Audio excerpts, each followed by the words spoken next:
अस्सलाम वालेकुम जी, कैसे हैं आप सब? होप सो कि आप लोग बिल्कुल ठीक होंगे। अच्छा, आज का जो व्लॉग है ना वो है किचन क्लीनिंग पर। आज नाश्ता करने के बाद ही मैंने व्लॉग स्टार्ट कर दिया था। वकार ऑफिस चले गए थे तो मैंने सोचा इज़ा सो रही है तो थोड़ी सी क्लीनिंग कर लूँ किचन की। काफ़ी टाइम ही हो गया था, स्टोव अच्छे से ना साफ़ ही नहीं हुआ था, डीप क्लीनिंग नहीं होती इसकी। अच्छा, किचन क्लीनिंग में ना मैं कभी भी किचन का सारा काम एक साथ नहीं करती। मतलब कैबिनेट साफ़ कर रही हूँ तो सिर्फ़ कैबिनेट ही साफ़ करूँगी और उसमें जो स्पाइसेस जा रहे हैं वो अलग से साफ़ करूँगी। मतलब एक दिन में कभी भी सारा काम नहीं करती। खुद को थका कर काम करने से अच्छा है कि आप आहिस्ता आहिस्ता काम कर लो। अकेले ही करना होता है तो इससे अच्छा होता है कि थोड़ा काम कर लो लेकिन अच्छा कर लो। मेरा जो ये स्टोव है ना ये ग्लास का है, इसको इतना टाइम नहीं लगता साफ़ करने में, लेकिन ये जो इसकी जाली जो बनी हुई है ना उसमें बहुत ज़्यादा टाइम लगता है क्योंकि ये ब्लैक हो जाती है ना, बहुत मुश्किल से फिर ये साफ़ होती है। तो वैसे तो मैं इसको साथ साथ साफ़ करती रहती हूँ लेकिन कभी कभी टाइम नहीं मिलता, जल्दी जल्दी में जिस तरह रूटीन वर्क में अगर काम करूँ ना तो अक्सर ही रह जाता है। तो इसको वाकई काफ़ी दिन हो गए थे मैंने साफ़ ही नहीं किया था। बस फिर आज ही मैं ये कर रही थी। हम लेडीज़ का ना ज़्यादातर टाइम किचन में ही गुज़रता है, खाना बनाने में या कुछ छोटा मोटा कुछ बना लिया या कर लिया किचन में इस तरह ना। तो क्रेज़ होता है हमें वैसे भी खाना बनाने का। तो मुझे तो वैसे ही बहुत ज़्यादा शौक है, इसी वजह से मैंने व्लॉगिंग स्टार्ट की है कि जिस तरह मैं जो रेसिपीज़ वगैरह बनाती हूँ वो आप लोगों के साथ शेयर कर सकूँ। जब से मैंने व्लॉगिंग स्टार्ट की है ना तब से मेरी रेसिपीज़ कम होती जा रही हैं कि मतलब मुझे समझ नहीं आती मैं कौन सी रेसिपी अब आप लोगों के साथ शेयर करूँ, कौन सी ना करूँ, कौन सी रेसिपी अब नेक्स्ट शेयर करूँ, मतलब ये होता है। तो vlogging is a good idea. इसके अलावा जो लोग मेरा व्लॉग देखते हैं ना उनको ये तो पता ही होगा कि मैं यूएई में होती हूँ। तो यहाँ पर ना मुझे इतना ज़्यादा काम तो होता नहीं है, ना इतना स्ट्रेस होता है।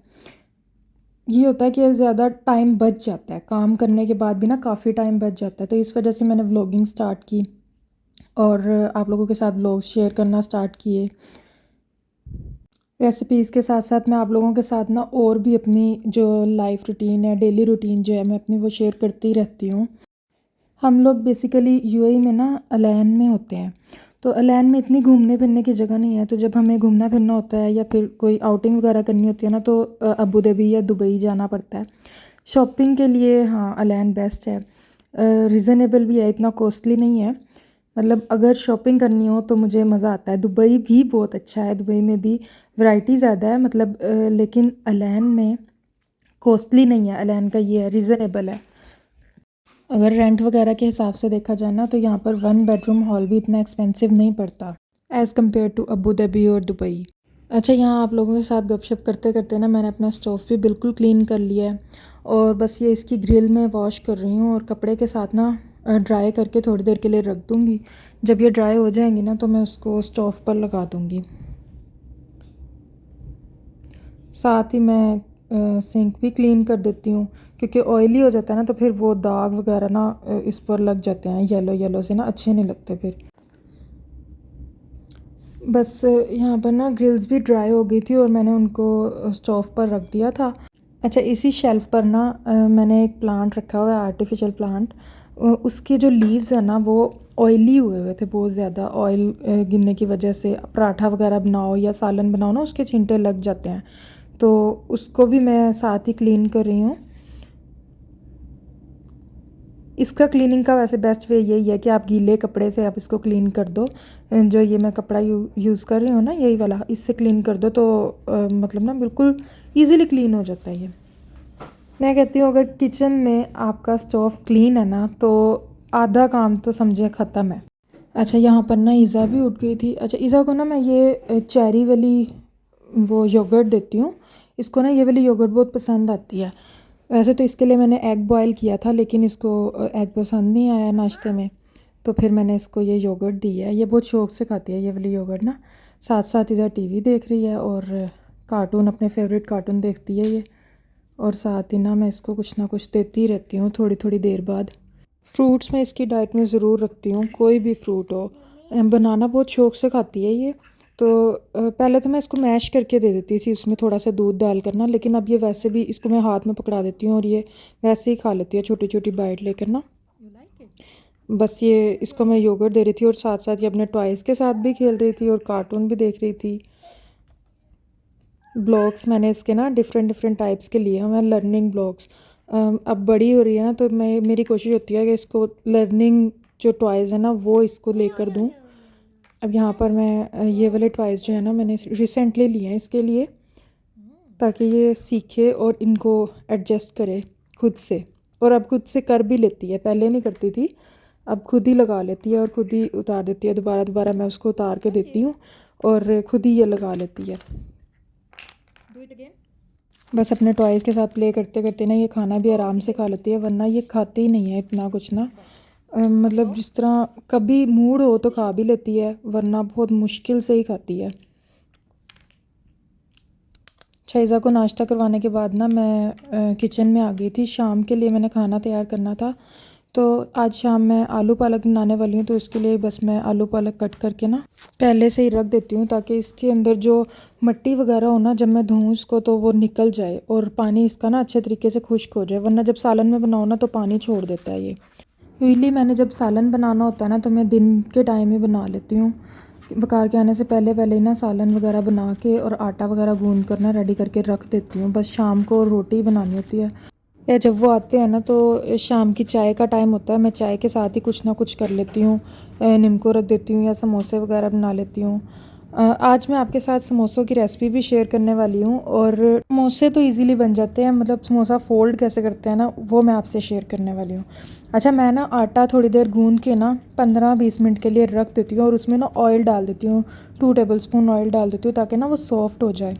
मुझे बेसिकली आटा गूंदना बिल्कुल भी पसंद नहीं है देखा जाए तो, लेकिन उसको आसान हल उसका यही है कि आप आटा गूंद के ना थोड़ी देर के लिए रख दो, और फिर जब आप थोड़ी देर बाद उसको गूंदोगे ना तो आप देखिएगा कि वो सॉफ्ट हुआ होगा बहुत ज़्यादा। और ऑयल डालने से ये फ़ायदा होता है कि वो अच्छा गूंदता है, बहुत अच्छा गूंदता है। मुझे आटा गूंदना नहीं आता था, मेरी मामा ने मुझे ये बात बताई कि आप थोड़ी देर के लिए 20 to 15 मिनट्स रख दोगे ना उसको तो आसान हो जाएगा, बहुत जल्दी गूंद जाता है और अच्छा सॉफ्ट गूंदता है, मतलब उसमें गुठलियाँ नहीं बनती बिल्कुल भी। और इसका एक और तरीका ये भी है कि आप ऑयल डाल दो, ऑयल भी डाल दोगे ना उससे भी आटा बहुत ज़्यादा सॉफ्ट गूंदता है। तो अब मुझे आटा गूंदने में ना इतनी मुश्किल नहीं होती, पहले बहुत ज़्यादा मुश्किल होती थी जब मैं यहाँ पर नई नई आई थी ना, तो मुझे वाकई बहुत मुश्किल होती थी। और मेरा ये होता था कि मैं ना 2 दिन का इकट्ठे ही गूंद के रख देती थी कि मुझे बार बार ना गूंदना पड़े। अब हम 2 ही तो होते हैं, हस्बैंड वाइफ ही, तो अब मैं साथ साथ ही गूंद देती हूँ, मतलब एक दिन का ही गूंदती हूँ, ज़्यादा नहीं गूंदती। अच्छा, यहाँ पर पालक धोकर मैंने रख दिया था। तो यहाँ पर ना मैं आपको समोसे की टिप देने वाली हूँ। रेडीमेड पट्टियाँ यूज़ कर रही हूँ। समोसे तो हर कोई बना लेता है, लेकिन समोसे की जो मेन टिप होती है ना कि उसको फ़ोल्ड कैसे करना है, वो मैं आज आपको बताने वाली हूँ। और देखें, बिल्कुल राइट हैंड पर लिया और राइट हैंड पर लेकर ना आपने राइट साइड पर ही फ़ोल्ड करना है। और इस तरह मैंने, मेरे पास पेस्ट रखा हुआ था, थोड़ा सा ही था, तो मैंने सोचा क्यों ना ये टिप आप लोगों को दूँ। मुझे पहले समोसे बनाने नहीं आते थे बेसिकली, मुश्किल होती थी फ़ोल्ड करने में ना, बहुत मुश्किल होती थी। तो मैंने ये टिप देखी, उसके बाद जो है ना मैं इसी टिप से ही समोसे बनाती हूँ। राइट हैंड पर लेकर राइट साइड पर ही फ़ोल्ड करना है और इस तरह त्रिकोण शेप बन जाएगी।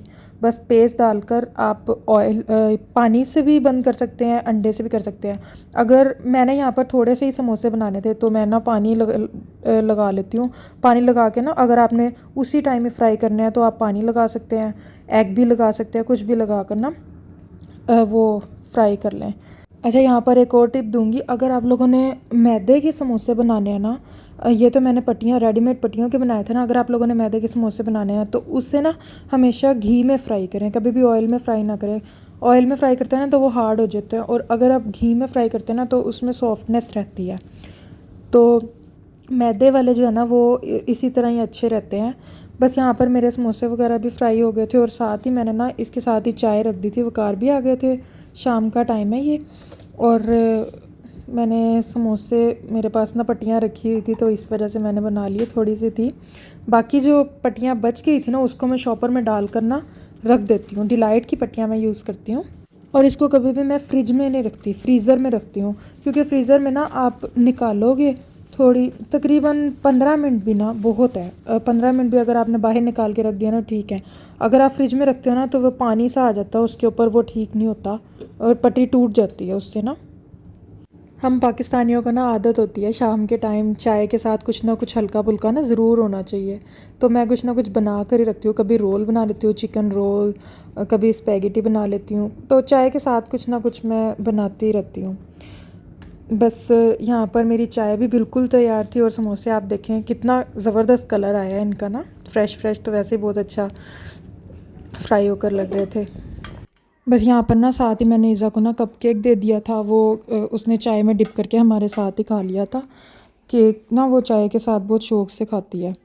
ईज़ा के लिए ना केक बिस्किट वगैरह मैं हर वक्त ला कर ही रखती हूँ, क्योंकि इसको जब भी भूख लगती है ना तो मैं दूध में डिप करके केक या बिस्किट वगैरह इसको दे देती हूँ, तो ये बहुत शौक़ से खा लेती है। इसका पेट भी भर जाता है इससे ना। अच्छा, उसके बाद मैंने ना सालन भी तैयार कर लिया था। शाम का खाना जो है ना वो बिल्कुल रेडी था, बस मैंने रोटियां बनानी थी, साथ साथ मैं रोटियां भी बना रही थी। अच्छा, आज का ये जो व्लॉग है ना ये बहुत छोटा सा व्लॉग है, होप्स हो कि आप लोगों को बहुत पसंद आया होगा। अगर पसंद आया तो लाइक कीजिएगा और कमेंट करके ज़रूर बताइएगा। And don't forget to subscribe the channel. Thank you so much. अल्लाह हाफिज़।